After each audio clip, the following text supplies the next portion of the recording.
Hi guys, welcome to my channel. Indian സിനിമയിലെ മഹാത്ഭുതമായിട്ട് വിശേഷിപ്പിക്കാവുന്ന Indian സിനിമയിലെ തന്നെ ഏറ്റവും മികച്ച സൈഫൈ സിനിമയായ എന്തിരന് ഒരു രണ്ടാം ഭാഗം ഒരുങ്ങുന്നു. ഈ സിനിമയുടെ ഒഫീഷ്യൽ അനൗൺസ്മെന്റിന് ശേഷം ഇതുവരെ കണ്ടിട്ടില്ലാത്ത ഹൈപ്പാണ് ഈ ചിത്രത്തിന് വന്നത്. ശങ്കർ തന്റെ പീക്ക് ടൈമിൽ ചെയ്തു വെച്ച എന്തിരന്റെ സീക്വലിന് വൻ വരവേൽപ്പാണ് ലഭിച്ചത്.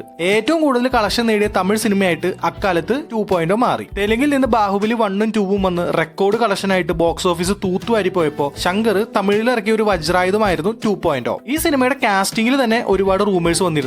ആദ്യം രജനി വേഴ്സസ് കമൽ എന്ന നിലയിലാണ് ശങ്കർ ഈ സിനിമ ചെയ്യാനായിട്ട് പ്ലാൻ ചെയ്തത്. പക്ഷെ കമൽഹാസന്റെ തിരക്ക് മൂലം അദ്ദേഹത്തിന് പക്ഷിരാജൻ എന്ന ക്യാരക്ടർ ചെയ്യാനായിട്ട് സാധിച്ചില്ല. പിന്നീട് ആ സ്ഥാനത്തേക്ക് ഹോളിവുഡ് ആക്ടർ അർണോൾഡിനെ കാസ്റ്റ് ചെയ്തെങ്കിലും അതും സംഭവിക്കാതെ വന്നു. ഈ രണ്ട് കാസ്റ്റിംഗിന്റെ കാര്യങ്ങൾ ചിലപ്പോൾ നിങ്ങൾ അറിഞ്ഞതായിരിക്കും. പക്ഷെ ഈ വീഡിയോ കാണുന്നവരിൽ ഭൂരിഭാഗം പേരും അറിയാത്ത മറ്റൊരു കാസ്റ്റിംഗിന്റെ കാര്യം പറയാം. 2.0-ൽ ശങ്കർ രജനിയുടെ റോളിലേക്ക് അമീർ ഖാനെ കാസ്റ്റ് ചെയ്യാനായിട്ട് പ്ലാൻ ചെയ്തതായിരുന്നു. പക്ഷെ രജനി ആ ക്യാരക്ടർ പോർട്രേ ചെയ്ത പോലെ തന്നെ കൊണ്ടാവില്ല എന്ന് പറഞ്ഞിട്ട് അമീർ ഖാൻ അതിൽ നിന്ന് പിന്മാറി. എന്തിരൻ തമിഴിൽ ഹിറ്റായ പോലെ അതിന്റെ ഡബ്ബഡ് വേഷം റോബോട്ട് ബോളിവുഡിലും വലിയ ഹിറ്റായിട്ട് മാറി. അതുകൊണ്ട് തന്നെ ഹിന്ദിയിലും മാർക്കറ്റ് കിട്ടാനായിട്ട് അക്ഷയ് കുമാറിനെ ആന്റി ഹീറോ ആക്കിയിട്ടാണ് 2.0 ഇറക്കിയത്. ഇങ്ങനെയൊക്കെയാണെങ്കിലും ഈ സിനിമയ്ക്ക് കുറച്ചധികം ക്രിറ്റിസിസംസ് നേരിടേണ്ടതായിട്ട് വന്നു. കേരളത്തിലും നോർത്തിലും തമിഴിലും എല്ലാം മിക്സഡ് റിവ്യൂസ് ആണ് വന്നത്. ഈ സിനിമയ്ക്ക് മിക്സഡ് വരാനായിട്ടുള്ള കാരണങ്ങൾ എന്തെല്ലാമാണെന്ന് നോക്കുന്ന ഒരു അനാലിസിസ് വീഡിയോ ആണിത്. സോ നമുക്ക് വീഡിയോയിലേക്ക് കിടക്കാം.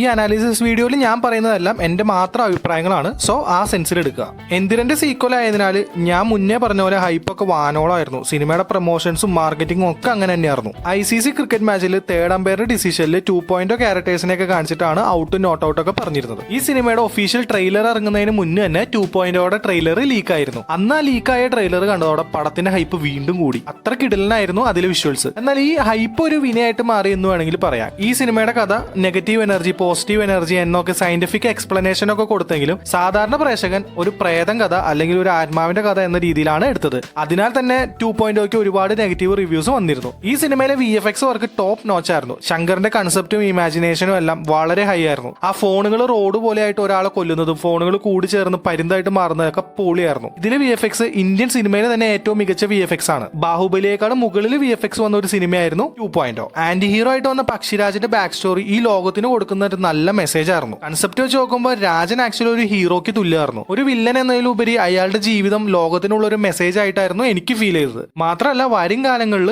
നമ്മൾ അനുഭവിക്കാൻ പോകുന്ന ഒരു വിനാശം രാജൻ ഈ സിനിമയിലൂടെ ചൂണ്ടിക്കാണിക്കുകയാണ്. ഇയാൾ കൊടുക്കുന്ന ഈ മെസ്സേജ് ആക്ച്വലി പടം കണ്ട മിക്കവാറും ആളുകൾക്കും അയാൾ ചെയ്തത് ഒരു നല്ല കാര്യമല്ല എന്ന് തോന്നിപ്പോയി കാണും. രാജനായിട്ട് സെക്കൻഡ് ഹാഫിൽ അക്ഷയ് കുമാർ തകർത്താടി എന്ന് തന്നെ പറയാം. അത്ര നന്നായി തന്നെ തന്റെ വില്ലൻ ക്യാരക്ടർ അദ്ദേഹം പകർന്നാടി. വസീകരനായിട്ടുള്ള രജനിയുടെ ക്യാരക്ടറിന് കുറച്ച് എനർജി കുറഞ്ഞ പോലെ എനിക്ക് ഫീൽ ചെയ്തു. ശരിയാണ്, എന്തിനും ഇറങ്ങിയ ഏകദേശം 8 കൊല്ലത്തിന് ശേഷമാണ് 2.0 വന്നത്. പക്ഷെ ചിട്ടിയുടെ 2.0 എന്ന ക്യാരക്ടർ അദ്ദേഹം വളരെ എനർജറ്റിക് ആയിട്ട് ചെയ്തു. പക്ഷെ വസീകറിലേക്ക് വന്നപ്പോൾ എന്തോ ഒരു എനർജി കുറവുള്ള പോലെ ഫീൽ ചെയ്തിരുന്നു. സയന്റിഫിക് എക്സ്പ്ലനേഷൻ കൊടുത്തെങ്കിലും പക്ഷിരാജന്റെ ആത്മാവ് അല്ലെങ്കിൽ പ്രേതം എന്ന കൺസെപ്റ്റ് ആണ് ഇവിടെ വില്ലനായിട്ട് വന്നിട്ട് ഈ കോൺഫ്ലിക്ട് എല്ലാം ചെയ്യുന്നത്. അത് ഓറ, നെഗറ്റീവ് എനർജി, പോസിറ്റീവ് എനർജി എന്നെല്ലാം പറഞ്ഞ് സയന്റിഫിക് എക്സ്പ്ലനേഷൻ കൊടുത്തെങ്കിലും ഒരാൾ മരിച്ചാൽ പിന്നെ തിരിച്ചു വരുന്നത് പ്രേതമായിട്ടാണ് എന്നാണ് നമ്മുടെയൊക്കെ ഒരു വിശ്വാസം. അതുകൊണ്ട് തന്നെ ഈ സിനിമയിൽ കൊടുത്ത സയന്റിഫിക് കാര്യങ്ങൾ പ്രേക്ഷകർക്ക് കൺവിൻസ് ആക്കാനായിട്ട് ക്രിയേറ്റർക്ക് സാധിച്ചില്ല. എന്തിരനിൽ നമ്മൾ കണ്ടത് ഹ്യൂമൻ വേഴ്സസ് റോബോട്ട് എന്ന കൺസെപ്റ്റ് ആണ്. 2.0-ൽ robo versus supernatural power conflict എന്ന് വേണമെങ്കിൽ പറയാം. പക്ഷെ ഈ ഒരു കൺസെപ്റ്റ് പ്രോപ്പർ ആയിട്ട് പ്രേക്ഷകർക്ക് കൺവിൻസ്ഡ് ആയില്ല. ഈ സിനിമയിൽ ഒരു ടെറർ ഫീൽ പേഴ്സണലി എനിക്ക് തോന്നിയില്ല. ശങ്കറിന്റെ എന്തിരനിലായാലും 2.0-ലായാലും കഥ ഒരുപാട് കോംപ്ലക്സ് ആക്കാതെ സാധാരണക്കാർക്ക് പെട്ടെന്ന് മനസ്സിലാകുന്ന രീതിയിലാണ് സ്റ്റോറി പറയാറ്. അത് ശങ്കറിന്റെ സിനിമകളിലെ വലിയൊരു പോസിറ്റീവാണ്. സൂപ്പർ ഹീറോ ആയ ചിട്ടി ഒരു സൂപ്പർ വില്ലൻ ആകുന്നു. അതായിരുന്നു എന്തിരന്റെ കോൺഫ്ലിക്ട്. ഇവിടെ സൂപ്പർ വില്ലനെ നേരിടാൻ ഇറങ്ങുന്ന 2.0 3.0 ഉണ്ടാക്കുന്നു. ഇവിടെ 3.0യുടെ സീൻസിൽ കോമഡി കൂടെ കലർത്തിയതുകൊണ്ട് ക്ലൈമാക്സിൽ പക്ഷിരാജൻ, അതായത് 2.0യെ തോൽപ്പിച്ച് നിൽക്കുന്ന രാജൻ ഒരു കോമഡി പീസ് ആയ പോലെ എനിക്ക് പേഴ്സണലി ഫീൽ ചെയ്തു. വസീകരൻ ചിട്ടിയെ കണ്ടുപിടിച്ചു, പിന്നീട് നിലയെ കണ്ടുപിടിച്ചു. എന്നിട്ടും കുറച്ച് ബാറ്ററി കപ്പാസിറ്റിയോ സോളാർ പവർ എനർജി കൺസെപ്റ്റോ ഒന്നും തന്റെ റോബോകൾക്ക് കൊടുക്കാനായിട്ട് ശങ്കർ മറന്നുപോയി എന്ന ട്രോൾസ് ഈ സിനിമയ്ക്ക് ശേഷം വ്യാപകമായിരുന്നു. ശരിയാണ്, ചിട്ടി തോൽക്കണമെങ്കിൽ ബാറ്ററി ചാർജ് തീരണമെന്ന് എന്തിരനിലെ വസി മനസ്സിലാക്കി. സോ ചിട്ടിയുടെ വീക്ക് പോയിന്റ് അറിയാവുന്ന വസി ആ പ്രശ്നം ഇവിടെ പരിഹരിച്ചില്ല എന്നത് എനിക്കൊരു കല്ലേടിയായിട്ട് തോന്നി. ഈ ഒരു പ്രശ്നം കൊണ്ടാണ് 2.0-ലും വില്ലന് മുന്നിൽ ചിട്ടി തോറ്റുപോകുന്നത്. 2.0-ൽ സനയെ ഒഴിവാക്കിയിട്ട് റൊമാൻസ് മൂഡ് നില വഴിയാണ് പിടിച്ചത്. അത് കുറച്ചുകൂടെ കൺവിൻസിംഗ് ആയിട്ട് എനിക്ക് ഫീൽ ചെയ്തു. എന്തിനെ കണ്ടിറങ്ങിയപ്പോൾ നമ്മൾ വ്യാപകമായിട്ട് കണ്ട ട്രോളായിരുന്നു ചിട്ടിക്ക് സനയുടെ രൂപമുള്ള ഒരു റോബോട്ടിനെ ഉണ്ടാക്കി കൊടുത്താൽ മതിയായിരുന്നു. കാര്യം കേൾക്കുമ്പോൾ ശരിയായിട്ട് തോന്നുമെങ്കിലും സിനിമയുടെ വേൾഡില് ഇത് സാധ്യമല്ല. കാരണം ചിട്ടി ഇഷ്ടപ്പെട്ടത് സന എന്ന ഹ്യൂമനെയാണ്. സോ ഗേൾ റോബോട്ടിനെ കണ്ട ചിട്ടി അതിന്റെ പിന്നാലെ ഒരിക്കലും പോകില്ല. പക്ഷെ ഇവിടെ നിലയുടെ ക്യാരക്ടർ വന്നപ്പോൾ, പ്രത്യേകിച്ച് സന ഈ സിനിമയിൽ ഇല്ലാത്തതിനാലും ആ ഒരു റോബോ ലവ്സ് റോബോ എന്ന കൺസെപ്റ്റ് എനിക്ക് പേഴ്സണലി വർക്കായി. ഈ സിനിമയുടെ ഒരു പ്രത്യേകത സിനിമ തുടങ്ങിയപ്പോൾ തന്നെ ഡയറക്റ്റ് ആയിട്ട് സ്റ്റോറിയിലേക്ക് കടന്നു എന്നതാണ്. എന്തിരനില് ഫസ്റ്റ് ഹാഫ് മുഴുവൻ കോമഡിയും ചിട്ടിയുടെ സ്പെഷ്യാലിറ്റീസും ഫൈറ്റും എല്ലാം കാണിച്ചിട്ടാണ് മെയിൻ കോൺഫ്ലിക്റ്റിലേക്ക് കടന്നത്. 2.0 കാര്യത്തിൽ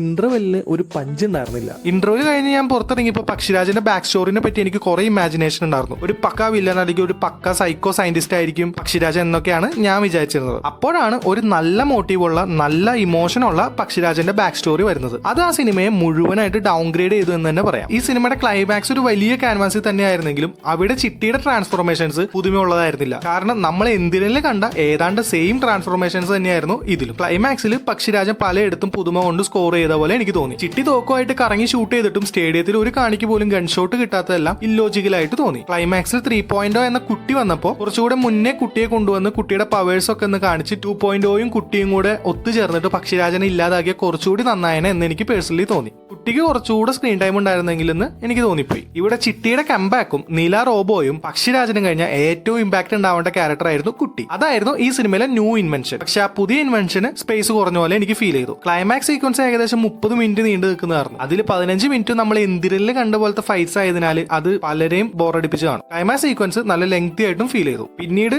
കുട്ടി വന്നപ്പോഴാണ് സിനിമയ്ക്ക് ജീവൻ വെച്ചത്. പക്ഷെ കുട്ടിയുടെ സീക്വൻസ് പെട്ടെന്ന് തീരുകയും ചെയ്തു. ഇനി മ്യൂസിക് ഡിപ്പാർട്ട്മെന്റിലേക്ക് വന്നാൽ എന്തിരനില് AR റഹ്മാൻ പണി വെച്ചതിന്റെ പകുതി പോലും 2.0 അദ്ദേഹം ചെയ്തില്ലെന്ന് പറയാം. എന്തിരനിലെ ഓരോ സോങ്സും BGMs എല്ലാം തരുന്ന ഒരു ഇന്റൻസ് ഫീൽ ഉണ്ട്. അതൊക്കെ വേറെ ലെവലായിരുന്നു. എന്തിരനില് വില്ലൻ ചിട്ടിക്ക് കൊടുക്കുന്ന BGM പ്രേക്ഷകർക്കിടയിൽ ആ ക്യാരക്ടറിന്റെ ഭീകരത ഇന്റൻസ് ആക്കിയിരുന്നു. പക്ഷെ കമ്പയറിംഗ് ടു എന്തിരൻ 2.0 ഒരു സോങ് പോലും എനിക്ക് ഇഷ്ടമായില്ല. BGMs ചിലതെല്ലാം നല്ലതായിരുന്നെങ്കിലും എന്തിരനില് കിട്ടിയ ആ ഇന്റൻസ് ഫീല് ഇവിടെ കിട്ടിയില്ല. എന്തിരനിലെ കുറച്ച് BGMs മോഡിഫൈ ഒക്കെ ചെയ്ത് ഇവിടെയും ആക്കിയിരുന്നെങ്കിൽ ഈ സിനിമ കുറച്ചുകൂടെ ഹൈ ആയെന്ന് എനിക്ക് പേഴ്സണലി ഫീൽ ചെയ്തു. എന്തിരനിലെ ഇവൻ പേരേസ് വന്നത് പെരുമേസ് വന്നത് എന്ന സോങ് ഇപ്പോഴും റീൽസിൽ ട്രെൻഡിങ് ആണ്. 2.0 സോങ്സ് സിനിമയെ കേട്ടതല്ലാതെ പിന്നീട് ഒരിടത്ത് ഞാൻ കേട്ടിട്ടില്ല. എന്തിനായിട്ട് കമ്പയർ ചെയ്യുമ്പോൾ മ്യൂസിക് ഈ സിനിമയെ ലിഫ്റ്റ് ചെയ്തില്ലെന്ന് തന്നെ പറയാം. അപ്പൊ നമുക്ക് മ്യൂസിക്കിന്റെ കാര്യത്തിൽ ബാഹുബലി എടുത്തു നോക്കാം. MM കീരവാണിയാണ് ബാഹുബലി 1ലും 2ലും മ്യൂസിക് ചെയ്തിരിക്കുന്നത്. ഈ രണ്ട് സിനിമയെ ലിഫ്റ്റ് ചെയ്യാനായിട്ട് BGM വഹിച്ച പങ്ക് ചെറുതല്ല. ബാഹുബലി 1ഉം 2ഉം കമ്പയർ ചെയ്ത് കഴിഞ്ഞാൽ ബാഹുബലി 2ലെ BGM ഒട്ടും പിന്നോട്ടല്ല. രണ്ട് സിനിമയിലെ BGMഉം മ്യൂസിക്കും ഒന്നിനൊന്നും മെച്ചായിരുന്നു. പക്ഷെ എന്തിന്റെയും 2.0യുടെയും കാര്യത്തിൽ എനിക്കത് തോന്നിയില്ല. ഒരു മികച്ച തിയേറ്റർ എക്സ്പീരിയൻസ് ഈ സിനിമ എനിക്ക് തന്നുവെങ്കിലും ഇതിലെ സ്ക്രിപ്റ്റിലും ചില പോരായ്മകൾ ഉണ്ടായിരുന്നു. ചിലയിടങ്ങളിൽ അനാവശ്യമായിട്ട് വലിച്ചു നീട്ടിയതും ആവശ്യമില്ലാത്ത ക്യാരക്ടറിന് കൂടുതൽ സ്ക്രീൻ സ്പേസ് കൊടുത്തതും എനിക്കൊരു